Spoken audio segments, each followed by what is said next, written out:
Welcome to Build Live on Channel 9. We're here at the end of day 2 for a recap. My name is Sarah Drasner, but I'm also joined with some panelists. Everyone's going to introduce themselves. We'll start with Jeff. Jeff Sandquist. I lead developer relations for the cloud. I'm Chad Fowler. I am a GM of Startup Advocacy. Hi, I'm Shane Shohan, and I work in PAX, who look after third-party app experiences on Windows. And I'm Charlotte Yarconi. Great. So we saw a lot of exciting things in the last 2 days for keynotes, and I was just wondering what the most exciting thing was and what were the best demos that you saw. Go first? Yeah, sure. Sure. I'd say, first of all, just us as a company, as a cloud and AI company, right? I think about the different demos, and one of the things was the cognitive search things that we did around it. If just by putting your objects right in Azure and blob storage, just by being thing as a user of Azure, your solutions now are all ready for AI and ML. And everything in blob storage now, you can just go with cognitive services search and have access to that and do that work without having to think twice. And I think it's about how does that become native and part of just everything that we go do as a developer. And watching a keynote signal that to our customers and even to us internally was really a great moment. I got to tell you, I really liked the live share announcement from the VS team. That was super cool to me.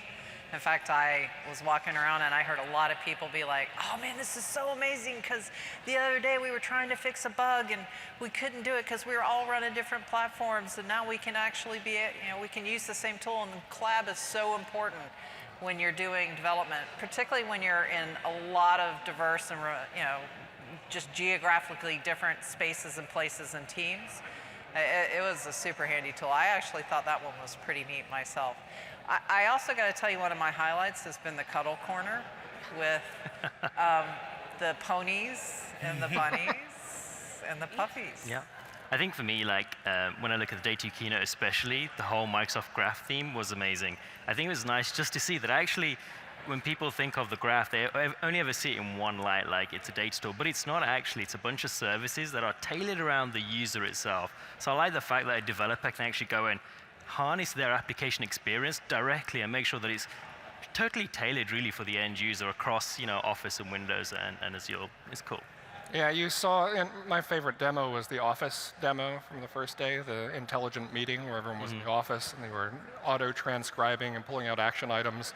I came from the Office group recently after coming in through the Wunderlist acquisition, and we were sort of always dreaming of this sort of thing.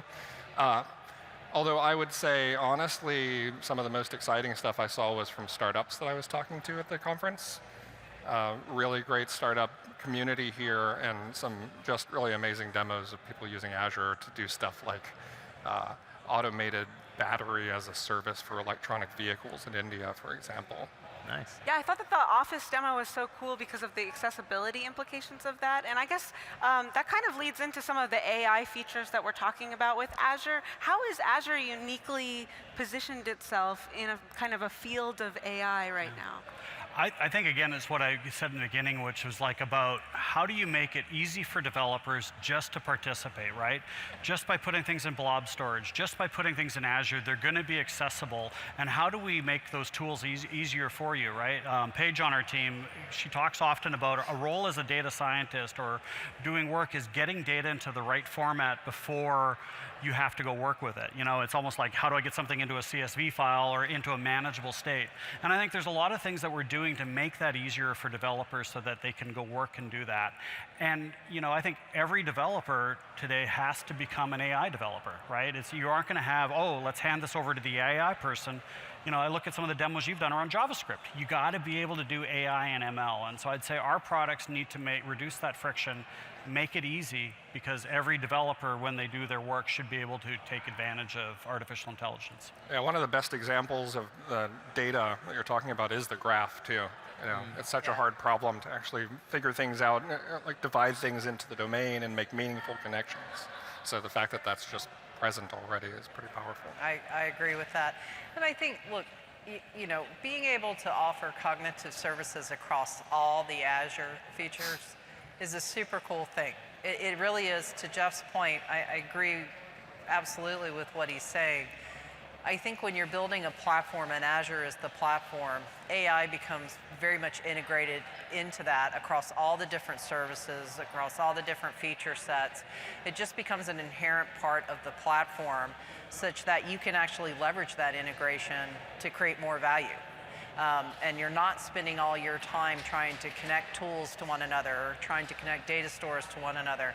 I actually do think that's a big part of the message that we've put out this year at Build, is that integration between cloud plus AI, so that the whole thing is actually an integrated platform. That's super important. And I think for me, it's kind of interesting. So I always see it as you do all the number crunching, all the heavy lifting, and the training a model in the cloud, and it's fantastic. And then from a Windows perspective, one thing you can do is say, well, actually, there are certain times where I need low latency or privacy, and actually that's kind of nice too, because I can then take that machine learning model that I've built in the cloud, and then also run that locally on Windows too, which is a great experience. Yeah, those are all really good points. Actually, so a lot of the things that we saw at Build are kind of non-traditional in some ways, Microsoft things. So how do you think the things that we're seeing at Build translate to non-traditional Microsoft audiences? I would say I'm probably the stereotype of a non-traditional Microsoft audience, so I can probably answer that. Really, you don't even need to translate it. Someone was referencing a tweet that I posted as I was on the way here from Paris. I realized that this was going to be the conference where I probably met with the most hardcore Linux experts of any conference I've ever been to, and I've spent a lot of years in open source. So you look at the announcements, there was so much on Linux, containers, AI stuff that has nothing to do with the OS that you're running on. It's a higher level of capability now. That's what I think is exciting. That's great. Yeah, I think actually, like when I look around the expo hall, there's so much that I see that are just so exciting for a developer. So if you were to give advice to a developer that saw all of the things at Build, what should they take away from this and do after Build? How should they take this forward? I'd hope, first of all, they'd hear that, we want to work as hard as we possibly can to get them, to make it easy for them to adopt our cloud. And wherever they come from, whatever it is their language, whether it's Java, it's JavaScript, or Node, or Go, we want to be the cloud for them, and we will work our tails off to make it easier for them. So what I hope is that they get to go be their authentic self as a developer, and they get to be them, and they don't have to change to go use our cloud. And so if they want to be a Node developer, we should have the right way to get them started easily for who they are. And I think that's the message should be, go get the getting started materials. And if you can't get started, I'm Jeff Sand on Twitter. I'm Jeff Sand at Microsoft. Send me a mail, and let's go find out why that doesn't work. And then as a company, that's what we're trying to do, is make it easy for you. I think, Seth, you had a really good point from this morning's keynote that... Yeah, so I think for me, I always see it as we have just a ton of things to talk about. Day one and day two were super busy with loads of and amazing things. I think the first thing for me is developers should just try out what they feel is right. And at this point now, when we think about a developer, traditionally we've always thought, you're a Windows developer or you're an Office developer, but that's not really true anymore. Now, really, the way I see it, anyways, you're actually more a Microsoft developer. You use us because we're sort of the greatest place for platforms for whatever you're building, which is really important because we want to help, like you said, everyone and anyone that's developing an app. Yeah, that makes a lot of sense to me. I think actually one of the reasons why I decided to work here was because of this new kind of internal idea of meet developers where they are. And I just think that that's so special because a lot of times before this, it feels like with a lot of companies, everybody's trying to bring the developers to them. But this new approach seems very like everyone has their preferences, every new developer has the way that they're used to working, and being able to use the tools that you use to be most productive makes a lot of sense. So how does this all change the way that you think about what a Microsoft developer is? I think... I want to answer you that. You answer that, Ned. I think a Microsoft developer is everybody. I think there is no profile that we're trying to define at this point. And I think both Jeff and Seth said it in different ways, but it articulates the same aspiration, which is wherever your passion is, whatever your favorite language is, whatever your favorite type of solution or technology is, we want to be the place for you to learn and grow. And so if it's around different operating systems, great, we support multiple ones. If it's around different programming languages, great, we support multiple ones. If it's around different DevOps toolings, great, we support multiple ones. And we certainly have our own family of products to offer there that we feel are amazing in their own way. But this isn't about a closed ecosystem that we're trying to build. It is about actually embracing all the different languages and technologies so that we can become, the best place to actually help you grow and develop as an engineer. And I don't actually, my implicit aspiration is that isn't a profile that we're trying to address, that it is for all developers and it crosses all ecosystems, and that we have that mix well represented at all times. That's You great. know, if you were going to another country to establish a business, like say, hey, we're going to set up shop in France, you wouldn't force all your customers to speak English to do business with you. And I think it's the same thing as going to a Node developer and say, well, if you want to use our cloud, you better learn .NET. We would not do that if we were forced somebody another language and speaking. And so we can't do that as a company when we go reach out developers. It's like, be a Node developer, be a .NET developer. We want all developers and we want it to be great. And so I think it is really about meeting people where they are and helping them to be successful in our cloud. That's To awesome. be honest, coming in though, I had a bias coming into Microsoft, assuming that even though we had Linux stuff, it was like somehow Microsoft-y. And that's something that over the last couple of years being a part of the company, I've really realized, wow, it's not, it's just open. So I would underscore that. We kind of have to unlearn what being a Microsoft developer means. And I say that from coming from the outside, as I think you are too. That you come with a bias from the past, which is no longer true. It is a different place. It's a different culture. Totally, and I think that's reflected in some things like VS Code is a really, really good example of a team that I feel like is totally looking out at all of the different developers and filling needs for across different languages, which I think is actually kind of incredible how much they do that. I mean, they closed 4,000 issues in one release. I mean, that's just incredible. So in terms of what excites you about what's going on in the cloud and AI, what do you think is really like the most exciting things looking forward into the future of Azure? I'd say, just in the broadest sense, what I love about the fact that working on the cloud or anything like this is you can be wherever you want, and you can be the next Microsoft, the next Google, the next Facebook. You don't have to move to Seattle. You don't have to move to San Francisco. You can be anywhere in the world, and you can have the computing power to go build the next great thing. And I love the empowerment of what it gives for developers. It takes an ingenious engineer. It's 2 in the morning. They have an amazing idea. And frankly, if that takes hold by the end of the week, you're not sitting there going, well, we need to order in 3 more servers and procurement's going to have it in six months. You didn't even have a procurement because you're like yourself. It's the fact that anybody anywhere can be the next great thing.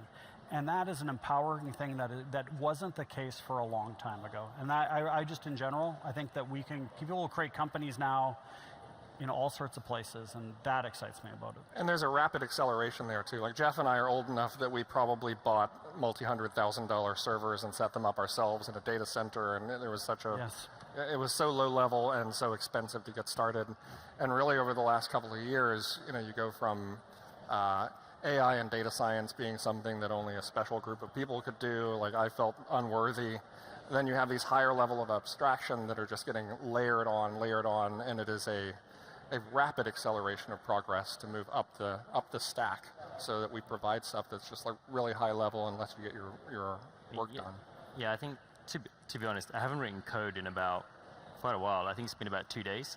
So, but actually, as a developer, I think the key thing for me is actually just the choice, right? It's the freedom, and actually that's what I like about it. Like one day it could be like, hey, I'm gonna write a C# XAML app. The other day it could be like, I'm gonna do some, node work, maybe in WSL, because actually now I've got the best of everything across all the different things that Microsoft has to offer, and I think that choice is really supercharges whatever I want to build, and actually it's just my own ideas that then become my own limitation, which is kind of nice. I think for me, if you kind of take a step back and you look at where we are with the intelligent cloud and a lot of the maturity across all the different cloud platforms, that just the ease of use is so much more there regardless of your starting point. And I think that's super cool. And I think we're on the cusp of a lot of big trends that are going to kind of accelerate that horsepower. I mean, I get super excited, and then I get super confused when I have to talk about like entanglement for quantum computing, because that just kind of melts my brain. But I actually think those types of investments and research opportunities are going to translate into so much more horsepower 5, 10 years from now. It's going to be phenomenal. But I think the really exciting thing for this year, and it's interesting, is around the intelligent edge.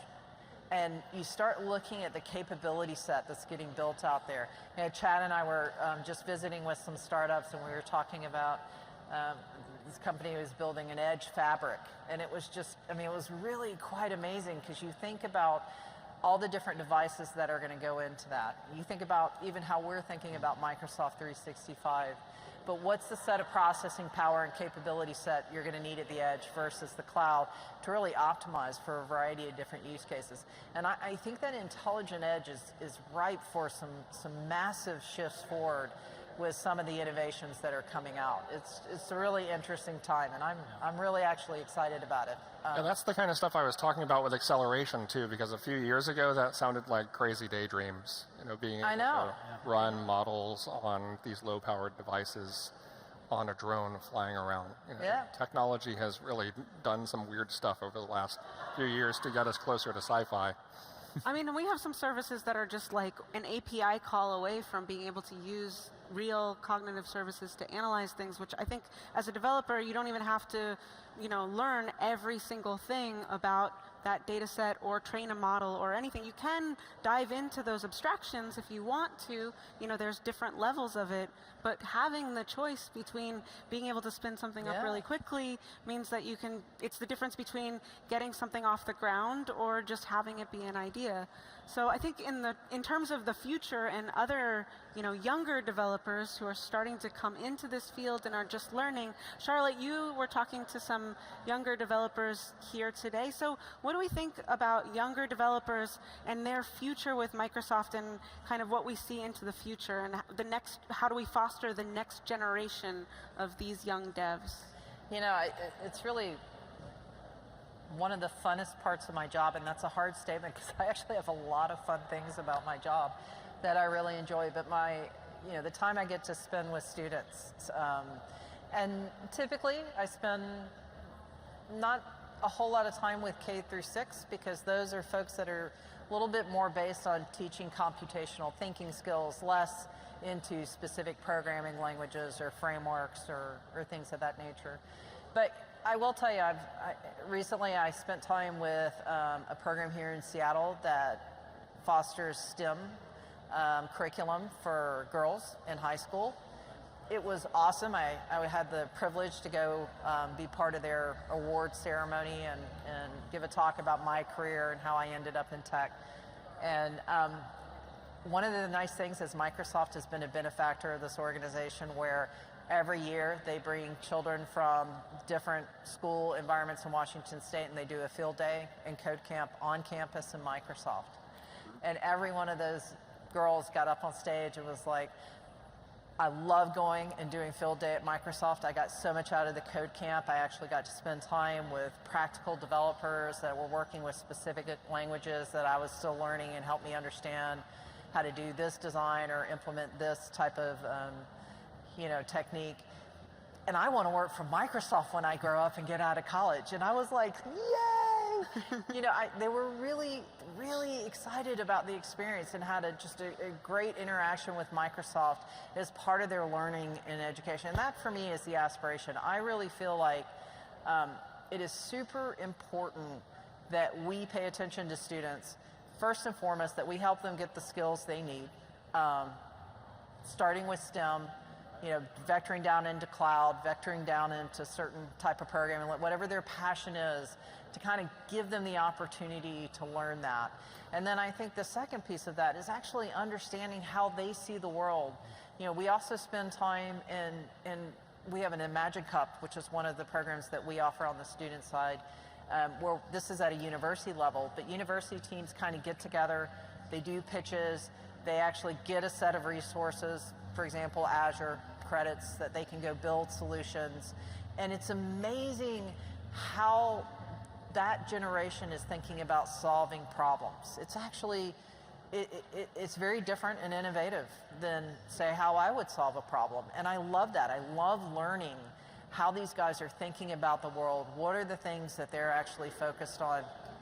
You know, the team that won last year, and we actually have our next finals competition coming up this July, so I'm super excited. But the one who won last year, it was around it was a gamified focus on children with diabetes, and it was actually an appliance that was the size of a credit card that allowed them to check their blood on a regular basis. But it also encouraged them to do it in a way that they were interacting with other children of similar condition, that they could earn points for certain health activities that they needed to do to stay healthy. These were college kids, and they built this design both at a hardware and a software level that was so innovative. In fact, I think they're off and running as a startup now, just coming out of this. But it was really fascinating and amazing to watch. And I love the thought and effort of how do we solve tomorrow's problems with tomorrow's thinkers, starting today in the classroom and in a variety of different ways with the resources we can offer. So I can't encourage us enough to continue to keep students top of mind when we think about future developers, kind of bringing it back into the build format, which is a conference built around developers. Students are inherently important to thinking about how do we bring along this journey with us. Great. Yeah, that's amazing. Actually, that was probably the best answer I could have asked for. I think, you know, an extension of that is kind of like, I see a lot of young kids playing with different types of computers like Kano and, you know, these kind of IoT scenarios. So how do we think that Azure can kind of aid in IoT scenarios, and what do we see in different demos today that will like kind of help make exciting things happen with IoT? I guess there's a ton of stuff that we offer in IoT. The intelligent edge stuff takes it to a whole new level. I was going to say one of my favorite IoT examples recently is a startup that we were talking to in London. I'm not sure how much I can share about exactly what they're doing, but they have a non-invasive device that uses sound to detect certain medical conditions. Oh. And so it's an IoT device, but not the sort of thing you would normally think of. And on the back end, the real power that, that Azure is providing is they're able to use Azure Machine Learning, or GPUs, to detect medical issues that normally you'd have to go for an expensive procedure and maybe you won't go for, and detect things early on cheaper and better than the way that they used to be done. So yeah, I think really all of this machine learning stuff we do is going to be a huge part of the power of IoT. And the sensors themselves end up being just sort of like data feeds that hopefully drive good things to happen.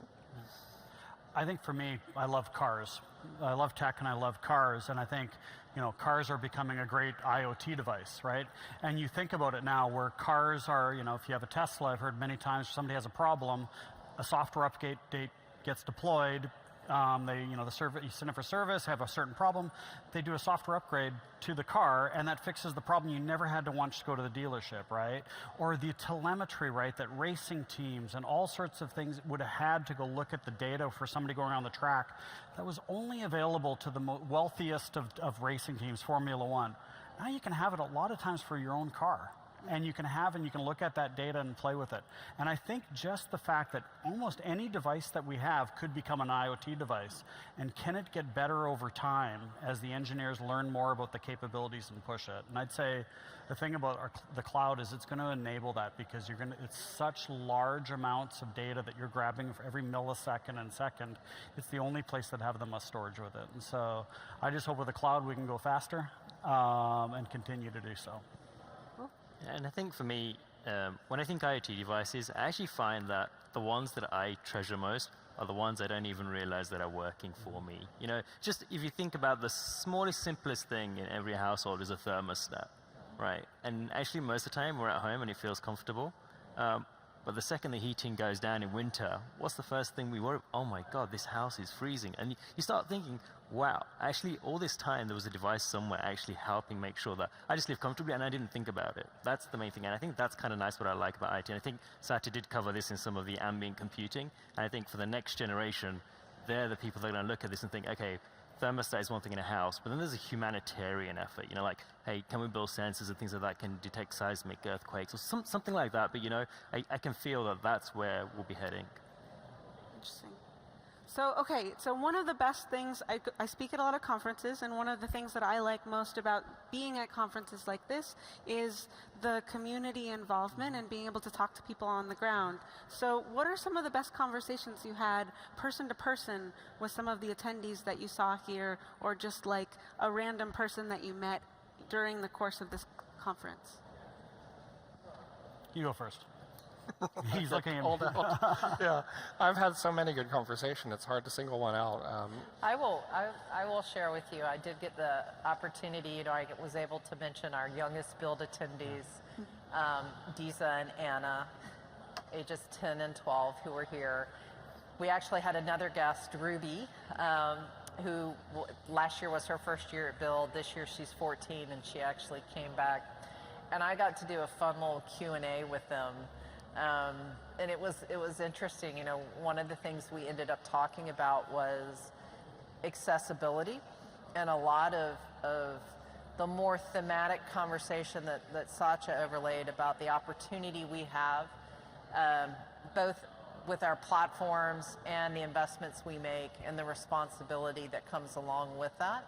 And I really enjoyed, the conversation of where are we doing a great job when it comes to accessibility, visual, hearing.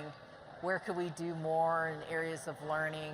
These kids go to school full time, and so they think about it in terms of, oh, I would love to see this in a classroom, or I think this would be kind of cool.